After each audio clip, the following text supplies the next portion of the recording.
Hi, my name is Rick Bloodworth. This is the Common Sense Christian Channel, and today I wanted to talk about our struggles and how maybe we don't need to despise them as much as we do. When you think about struggling, I don't know anybody that likes the struggle, but when you think about it, there's a lot of things in life that are intentionally designed to have a struggle with them so that we'll get better at something. Think of the weightlifter who continually adds weights to what he's lifting, and each time he adds a little bit more weight, it hurts for him to lift that. There's a pain associated with that. There's an exertion of the muscles that's very uncomfortable. Same thing for a runner, whether they're a sprinter or a long-distance runner. If they do not get to the point in their training where they're getting uncomfortable in their running, where they're not struggling to breathe, where they're not struggling to exert all the effort that they need to exert in order to do well, they'll never accomplish the things that they're capable of accomplishing. And so I want to talk about that very thing today. In James chapter 1 and verse 2, it says, "Consider it pure joy, my brothers, when you face trials of many kinds." Well, I don't know about you, but the thought of going through some kind of a trial or a struggle does not make me think first and foremost of joy, much less pure joy. But look at why he says that. Of course, James is the brother of Christ. He's inspired by God to write these things, so we know that they're truths. So let's dig into this truth a little bit. He says, "Because you know the testing of your faith develops perseverance, and perseverance must finish its work so that you may be mature and complete and not lacking anything." Well, this idea of going through things that we have to persevere at, like the weightlifter adding more and more weight, like the runner pushing themselves a little bit more each time, these struggles are the things that actually make them better when they overcome. And it's the same thing with some of the trials in life. Now, there's certainly some needless trials, and we're not talking about that. We're not talking about getting drunk and then having the trial of a hangover or anything else that's associated with that. We're certainly not talking about any trials that come as a result of sinful activity where we've brought it on ourselves in a needless fashion. Rather, we're just talking about the everyday things in life that we have to go through to make us better servants of God and more useful in that service. Well, I guess everybody just about has heard this example, but I think it's one of the most useful examples when we talk about the struggle that's needed in life. And it involves a little boy and his mama, and they're out, and the little boy finds a caterpillar. And he asks his mom if he can keep that caterpillar, and the mom says, "Yes, you can, but you're going to have to take care of it." And so what they do is they get a big old gallon jar, and then they punch some holes in the lid, and they put that caterpillar in the jar. And then they get some leaves, the type that caterpillars like to eat, and every once in a while they'll put a few drops of water on those leaves so the caterpillar can get a drink, and there's a stick or two in there that allows the caterpillar to climb up every once in a while. And so the little boy is kind of enamored with this new pet, and he checks on it every day. But then one day something really strange happens. He comes and he checks on his caterpillar, and the caterpillar is gone. But there's this little pouch. It almost looks like it's a spider webby or something made out of cloth almost that's hanging from one of the little limbs that's in that gallon jar. And so he runs to his mom and tells her that the caterpillar is gone, and she comes in and looks, and she sees that cocoon that's in there, and she smiles and she explains to her son what's happening. She tells him that God has designed the caterpillar in such a way that at a certain point in his life, he builds a cocoon. And inside that cocoon, he starts to transform into something beautiful, a butterfly. Well, now the little boy is really excited, and he wants to open it up right then and see that butterfly, and his mom says, no, you have to wait. Because if you don't wait, he's not going to develop right. And so the little boy, with the patience of a little boy, comes back every day and sometimes several times a day to see if that butterfly is there yet. And one day he comes there and he notices that that cocoon is starting to wiggle a little bit. And he's very excited because he has the idea that now this caterpillar has turned into a butterfly and it's trying to get out of its cocoon. So the little boy, being a little boy, decides he'll help it. And very carefully he starts to peel off the outer part of that cocoon. But when he gets there, he's surprised to see what's happened. It still looks a little bit like a caterpillar, but it started to grow wings, but the wings are not developed. And so what he has is something that is very much not a caterpillar, but it's not a butterfly either. As a matter of fact, it's kind of ugly. And it doesn't fly. It just kind of crawls around and wobbles around. And so the little boy watches it for a while, and then after a little bit comes back and, well, his little caterpillar butterfly is dead. And so in tears, he runs to his mama and he tells her what's happened. And she comes in and she looks at it, and sure enough, it's dead. And she says, now that's all right.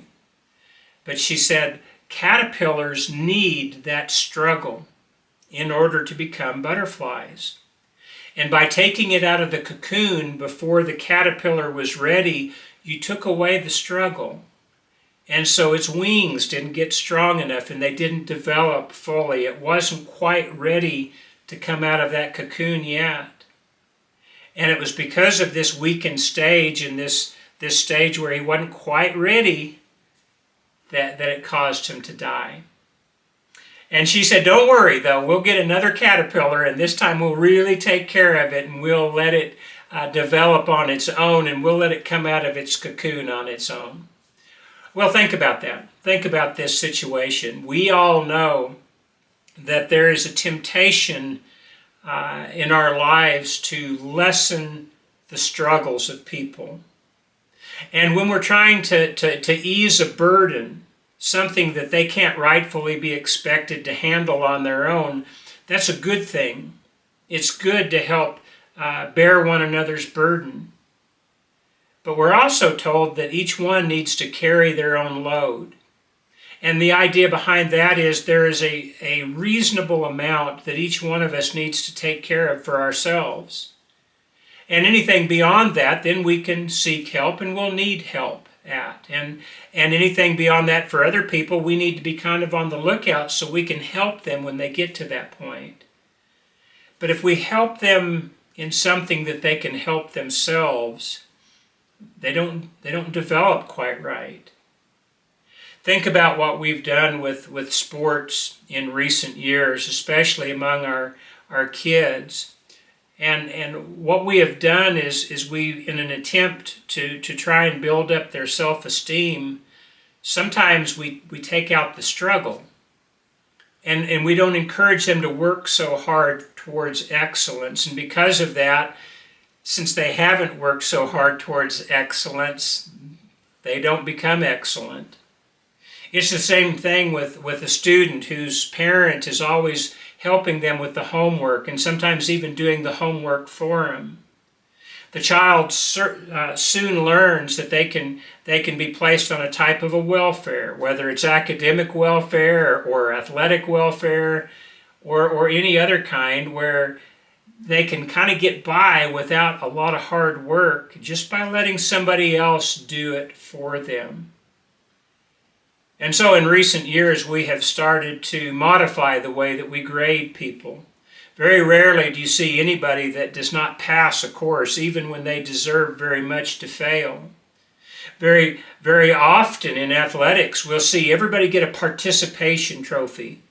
Doesn't matter how hard they worked or how little they worked, they still get the same trophy.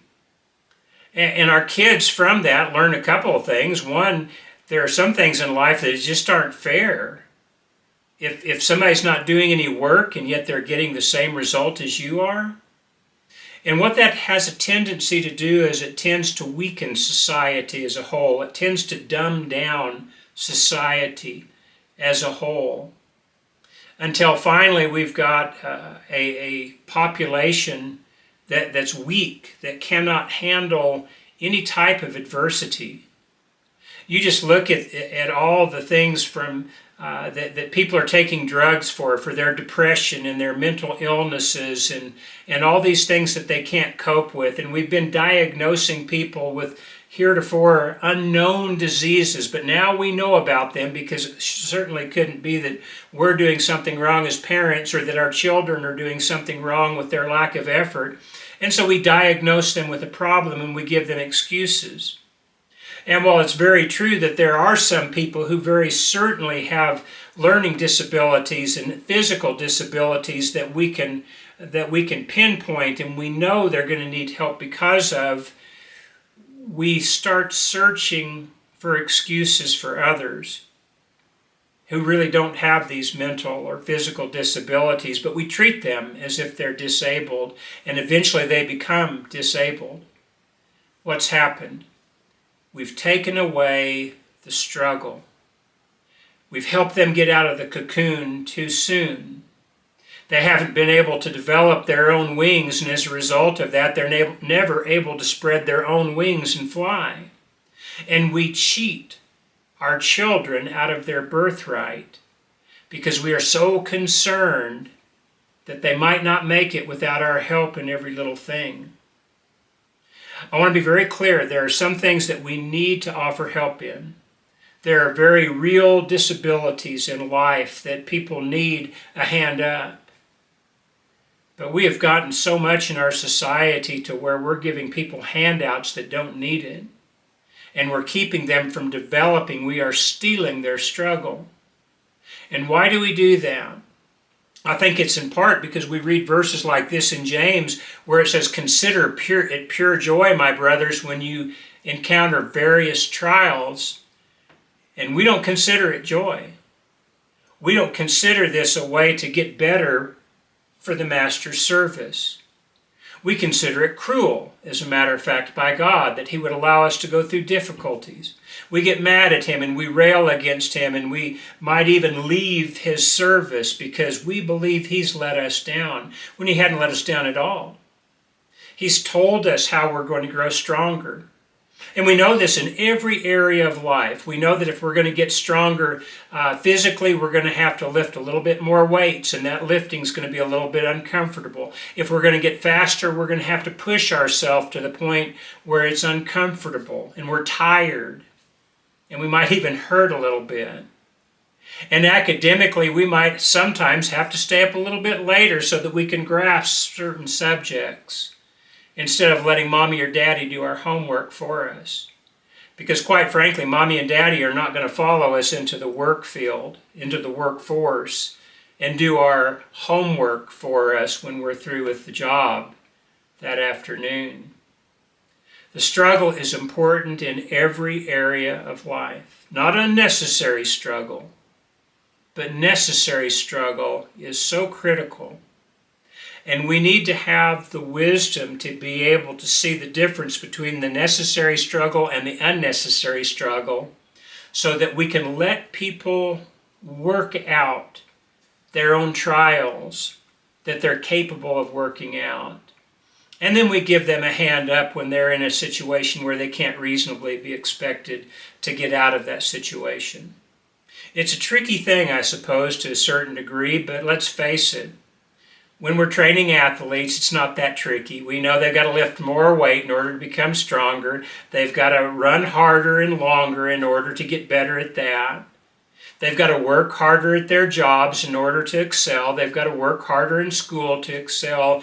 And as Christians, there are some things in life that are just, for a lack of a better description, are a test. They're a trial. And while God will not tempt us with sin, and He certainly won't give us something that we cannot handle, He will allow us to go through the trials so that He can see. Are we going to be faithful to Him? Do we desire to serve Him in good times and in bad? Or when the going gets rough, well, we just stop and we quit.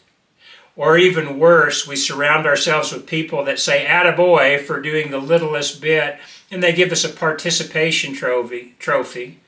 And then everybody's going to heaven, even though they are not even doing the things that God has commanded them to do, including repenting of their sins, because these participation trophies have slopped over into religion. And what do we have? We look at society and we see that in many areas it's watered down. We look at sports and we see that in many areas it's watered down. Academics watered down. And as serious as these things are, they're nothing compared to a watered down and weak religion. We do want to encourage one another and help each other along as is needed. But we also need to have the wisdom to allow other people to go through the struggles. And when we go through struggles ourselves, rightful, needful struggles, we need to consider it pure joy, because we know that we're working for a crown of excellence. We know that we're not going to be saved by our hard work. We're still going to be saved by grace and the sacrifice of Christ. But we still have our part to do. Otherwise, there wouldn't be a hell, would there? And we've even gotten to the point in our religious society where even though Jesus talked about hell very freely, many religious leaders are now denying that it even exists. They're part of the problem. They want to give out participation trophies. They want to take away the struggle. They want to promise people something for nothing. They want to change the requirements of God when it's only God who can do that. Consider it pure joy when you go through many trials. The trials help you to become better. So don't grumble and complain like I do so often. But just do your best, your prayerful best, to figure out what you need to do and to get through the struggle victoriously. And then to encourage others to do the same. That's the lesson for today. Do not despise the struggle. There is joy in the struggle. I appreciate your listening today. I hope you'll come back when we talk again next time. But until then, I pray that God will richly bless you as you seek to serve Him to the very best of your ability.